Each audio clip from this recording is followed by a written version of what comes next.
folks. Welcome back to Technical Knockout, the MMA podcast. Today, we're going to be discussing the recent happenings of UFC 306, Merab Dvalishvili versus Sean O'Malley. It was a crazy event, honestly, at the Sphere. Noche UFC, Riyadh season, Noche UFC, Noche Riyadh, Noche Mexican Independence Day, Merab Dvalishvili versus Sean O'Malley. Incredible event, honestly, at the Sphere. I'm taking the piss out of the UFC for the lengthy title and, wording and everything, but honestly, I was really impressed with the show that they put on. I loved the graphics that they did. I certainly scoffed when Dana White said that he was doing authentic Mexican ring girls, but seeing the ring girls in like traditional authentic Mexican clothing and warrior outfits and stuff, it was honestly really sick. They did a great job. I'm really happy with how it turned out. Certainly better than your average weekly Apex slop. So well done by the UFC putting together this event, and honestly a great card of fights. Maybe not great for the Mexicans, going 2-7 on the night, 3-7 if you want to count Mexican Merab, but 2-7 on the night for people who are actually from Mexico. That being said, I feel like they put on a great show for themselves, a great showing, I should say. Even in some of those losses, you saw that incredible spirit, that warrior spirit that we're always talking about. No shame there. But let's recap the card. We'll start from the top. You have Merab Dvalishvili dominating Sean O'Malley in a decision victory. First off, we were on a 6-card winning streak on this podcast. 6 cards. Go back, check the tape. We won a lot. We did a lot of winning. But unfortunately it came to a conclusion on Saturday, our winning streak, and we pretty much got everything wrong. I picked Grasso, I picked O'Malley, I picked Zellhuber, and Rosas by submission. So, unfortunately those things didn't go through. I think I did take the over on the Lopez fight and lean towards Lopez, so I guess we went 1-4, but still, not great. Not good at all, actually, but it is what it is. I was very entertained throughout the fights, and I ended up making my money back because I hedged it with Merab by decision, and most strikes landed. But besides the betting aspect of the sport, or of the episode, let's talk about the sport aspect of it. Incredible night for mixed martial arts. In the main event, Merab Dvalishvili put on probably his most conservative game plan that we've seen from him. And that was exactly what he needed. So it was a very smart approach from Merab. I'm honestly super impressed by his decision-making in there. Typically, we see Merab drown his opponents in pace and pressure. And in the 5th round and the 4th round, they just look completely worse for wear. They look exhausted. That was not the case in this fight. Sean O'Malley, all the credit in the world to him and his team. They were very prepared. Unfortunately for O'Malley, it wasn't enough, and Merab fought a very smart fight by not rushing at all. He was very patient.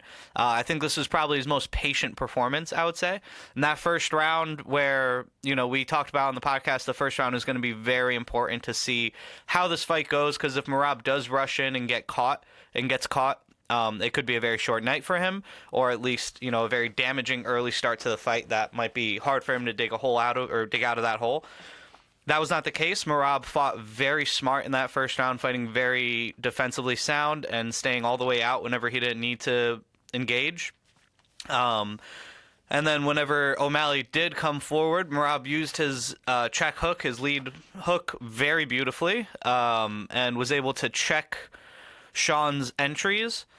And then when Sean did enter recklessly, or maybe not recklessly, but, enough that Merab could get a hold on him, he took him down very easily. We saw Jan take down O'Malley with relative success in their fight, but we haven't seen O'Malley fight a very determined wrestler such as Merab. And we haven't seen Merab pick his shots as well as he did in this fight. He only went for the takedown when he knew it was there. He only went for the takedown when he was in range for it. And I think that is a huge improvement on his end, because there's been times where we've seen him kind of rush the takedown or, overextend himself trying to get to those grappling exchanges and get caught on the way in. And O'Malley, he didn't give O'Malley any opportunities to do that. So Merab won the first round for sure. He won the second round as well. Then it was 2-0 going into the third. I scored the third round for O'Malley. I thought it was a good round for him. A lot of people scored it for Merab, and I completely understand that. But I felt like O'Malley was able to dictate the pace a little bit better in that round. Fourth round was certainly Merab's, and then the fifth round was definitely O'Malley. So I had it 48-47 for Merab, and that fifth round was the best round for O'Malley. I mean, there was no argument that he won that round. He was able to kind of I wouldn't say stun. He hurt Merab with a body shot at some point with a front kick. Too little, too late. But that was the first time I've ever seen anybody have success against Merab late in the fight. So, I mean, it speaks to O'Malley's toughness and grit that he was able to have a good showing in the last round. But I think it really more so speaks to Merab's intelligence in this fight. The reason that O'Malley was able to have a good fifth round was because he wasn't exhausted, and he wasn't exhausted because this wasn't your typical Merab fight. This wasn't the typical Merab fight where he throws 40 takedowns at his opponent and 800 strikes or something crazy like that. He fought so smart. He fought very conservative in this fight. He only engaged when he needed to, or when he had the opportunity to, I should say, rather than when he needed to. And was able to, beat O'Malley with no arguments for O'Malley to win the fight. He was able to beat O'Malley without taking huge damage. And I think it really speaks to the respect that Merab and his team have for O'Malley's power, that he wasn't reckless coming in, that he wasn't trying to drown O'Malley with the pace and the pressure. He respected O'Malley's power and gave him plenty of space. It was only when he was able to safely engage that he did engage, and I really feel like that's a huge improvement for Merab, and I'm very happy to have him as a champion in a division that is an absolute shark tank. We now have a champion who looks like he can drown anybody in that shark tank. So I think it's a very interesting development here to have Merab as the champion. I'd really like to see him fight Umar Nurmagomedov. I think both guys pose a lot of interesting problems to each other. I'd like to see in that fight, if that fight happens, I'd like to see Umar wrestle Merab, like go for the takedowns. I think a lot of times fighters who are fighting great wrestlers like Merab or Belal or Colby Covington or anybody, or Kamaru Usman, they don't go for the takedowns against these guys because they're afraid that they're just going to get reversed or they're just going to get stuffed. There's no point in trying. But we've seen time and time again that there is absolutely a point in trying, and you can win if you wrestle a wrestler because you can catch them off guard, Obviously, I don't think it's a good idea to make it your entire game plan like Rumble did to DC in their second fight. He gassed out very quickly because of that, but I think it's a good idea. I think it's a good idea to test the grappling defense of a wrestler. We saw RDA have success with his wrestling against Colby Covington in their fight. We saw Leon Edwards have success against Kamaru Usman in their fight, in the second one, I should say. There's plenty of examples, but we haven't really seen anybody test the wrestling defense of Merab, and I think Umar Nurmagomedov would be the perfect candidate to do that. He has a great grappling in his own right, and he is so fast on the feet. I'm so excited for that fight. I hope they make it. I think the bantamweight picture right now, there's very clear avenues that we need to go down, or that we should go down, in order to get the most out of that top five, because the top five in bantamweight, the top 10, the top 15, they're insane. Every fight you could put together in there is incredible. So for me, I'd like to see Merab versus Umar for the title. I'd like to see O'Malley versus Sandhagen. I think that's a great fight. Two lengthy strikers going at each other, one with more power, one with better wrestling. I think that's a great fight. And then Figgy versus Yan, Figueiredo versus Yan. I think that makes all the sense in the world. Former flyweight champ versus former bantamweight champ, both small powerhouses, both well-rounded. I think both guys could have success in the grappling or the striking in that matchup. So I'd love to see that fight. I'd love to see Cejudo versus Song Yadong. I think that makes all the sense in the world as well. So yeah, I think that those fights make sense to me. Merab versus Umar, Corey versus Sean, Song versus Cejudo, and Figgy versus Jan. You have guys like Cheeto waiting at the top there. I don't know, man. I don't know what to do with Cheeto these days, but I think those fights are great for the top of the division at bantamweight, and we have a lot of good problems at bantamweight as far as matchmaking goes. So, all the credit in the world to Merab. Incredible performance. Maybe not the most exciting performance, not your typical Merab performance, and I hope that the fans, which I'm sure they will, I hope that the fans don't start painting Merab as this boring fighter because. It's only like this fight and the Aldo fight, I would say, that weren't incredibly exciting for Merab, but he won those fights very clearly. So, say what you will about the guy, he knows what to do and when to do it, and I'm happy to have somebody like that at the top of the division.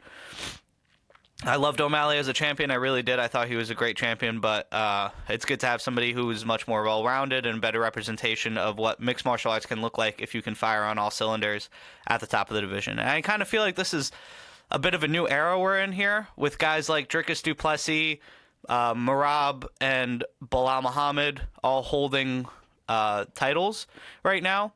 All these guys have been counted out in so many fights. Mostly because they don't have the cleanest technique. They don't have the sharpest looks. They're not the prettiest strikers. They're not even the prettiest grapplers. But they all have a few things in common that are, very hard to get past. And that number one thing being heart. Merab, Belal, Dricus, these guys are really tough to put away, all of them are super determined.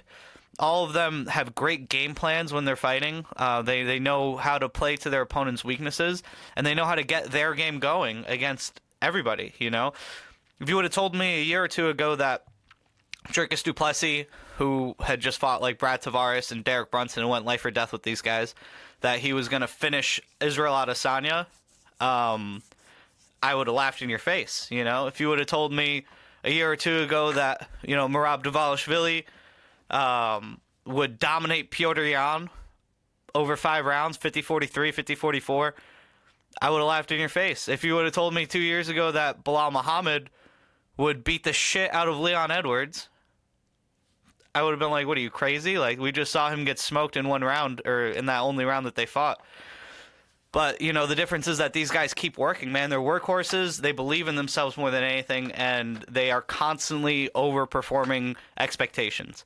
So, I'm really happy to have this era so far. I don't know if you can call it an era or what you could call it, but it certainly feels like the game plan, the cardio, the heart, the will to win are hallmarks of this generation of champions that we're dealing with right now. I think in the past, it's kind of been like an athleticism thing. There was a point where it seemed like the smartest fighters had the belt when you had guys like Dominic Cruz and Frankie Edgar and John Jones and GSP. Like, these guys are all very smart. I think, we still have that, but there's a certain well-roundedness and unwavering will to win that these new champions all possess. So incredible, good stuff there. In the co-main event, you had Valentina Shevchenko wrestle the shit out of Alexa Grasso. Very boring fight, but very dominant victory from Valentina.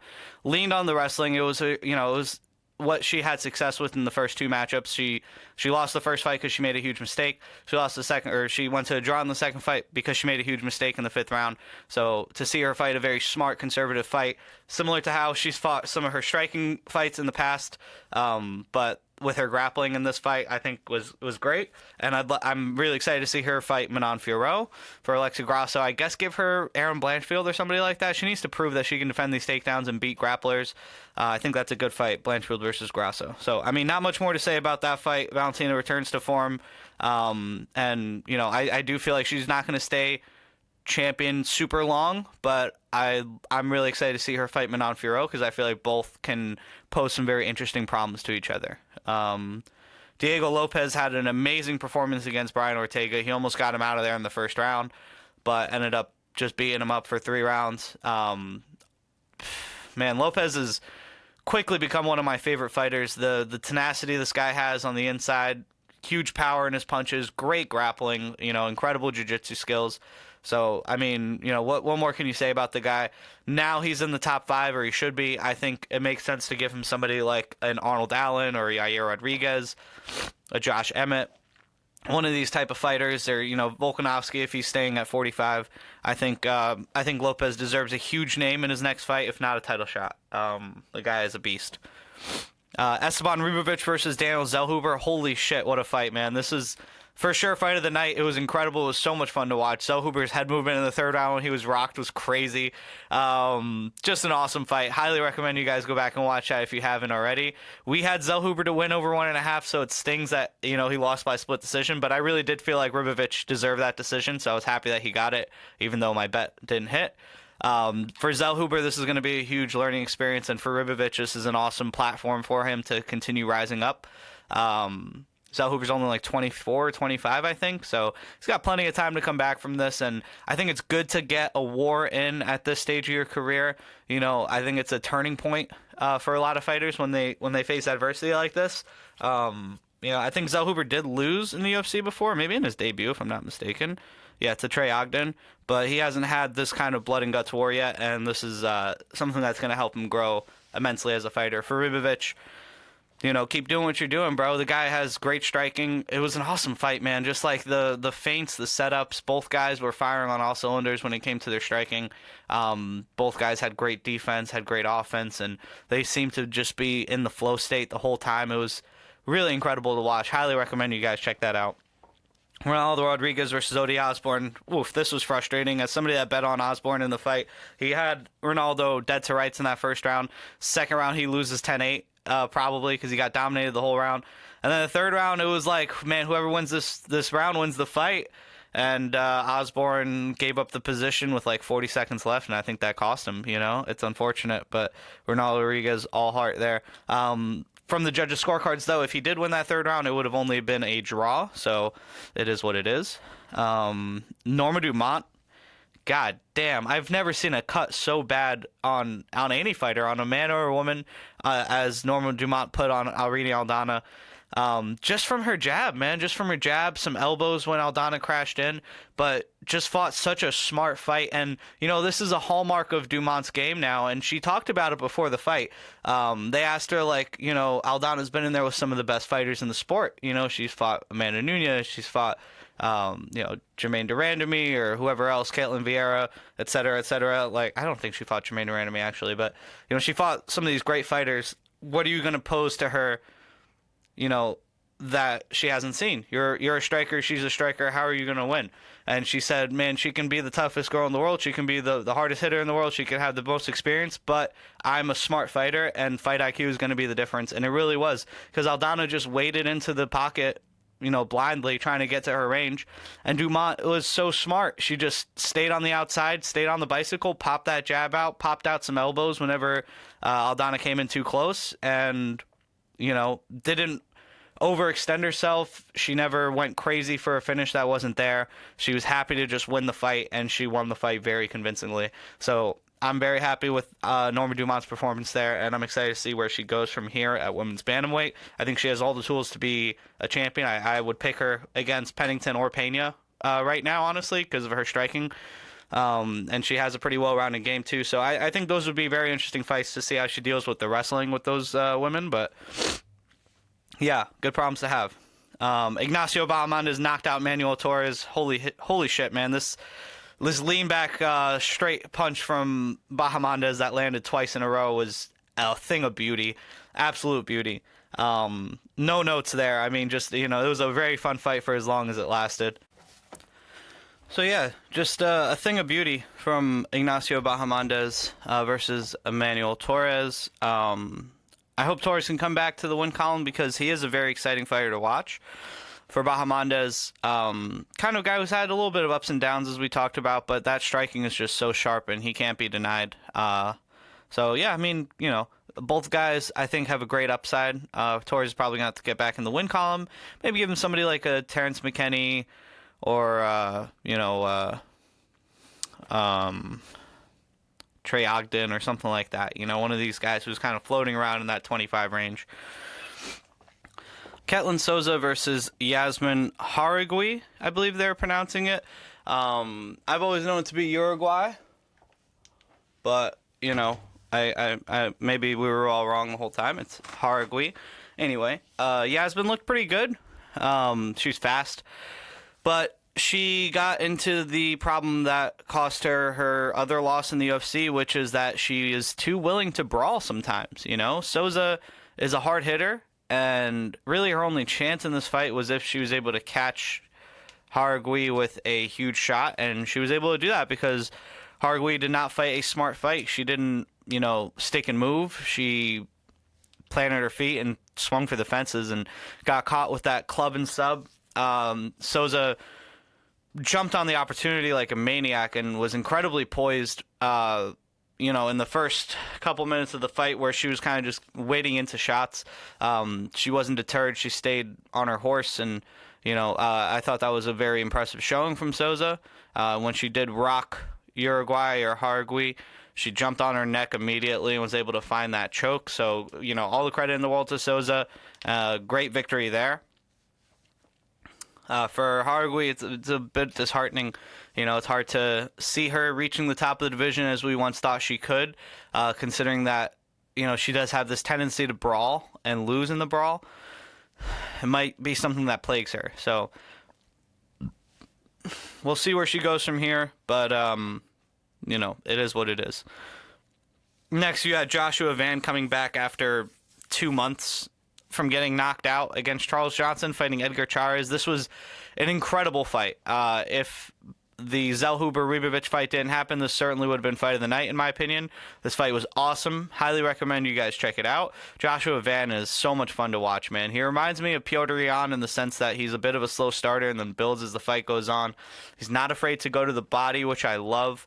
In this fight, he got rocked pretty hard against Chairez and, you know, returned it in the second round. He rocked Chairez really bad, and he hurt him with a body shot, too. His body work is incredible. Hurt him with a body shot and put the pace on him. What looked like he was going to finish him, or at least unloading combos on him, a la RDA versus Robbie Lawler against the fence, when Chairez spun and hit him with a spinning back fist and rocked Van. So just incredible back and forth fight. I hope that the bosses gave them a little something else, because both guys really fought their heart out and they deserve the bonus. Van was able to come on stronger in that second and third round and get the victory via decision, but Chairez, you know, had a great showing as well.